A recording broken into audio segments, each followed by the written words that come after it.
Here we have a squid dissection for my students here in Zoology Biol 182 at Golden West College in Huntington Beach, California. We'll start with our external anatomy.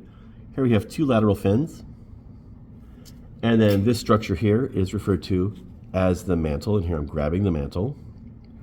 The space inside is the mantle cavity, so that's just the space. Coming over here we have a lot of arms, 8 arms and 2 tentacles. Tentacles are the long ones. We have a funnel right here, and then we have a creepy eye right here. Certainly creepy eye. Looking at our internal anatomy, these 2 long things are gills. Now, squids in nature don't have all this red.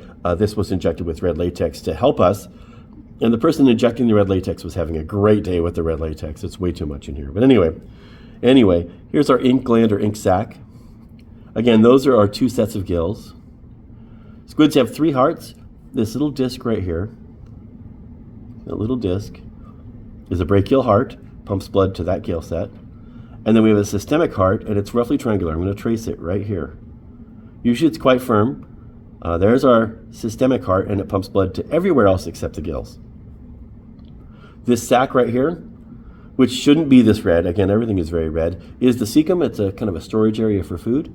And then up at the very tip of the area here, we have gonads. And so here's the gonads. This appears to be a male.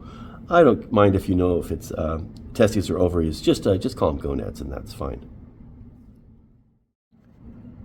We've extracted the mouth parts here, and I'll show you how I did that in just a minute. But we're looking at the beak. This is this dark part here and here.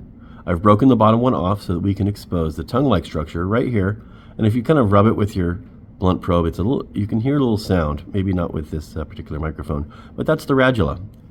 And how I got these out is what I did is I made an incision here, and this was tucked right in there like that. So I made an incision here, and then I started pulling this out, and I cut the esophagus to remove that.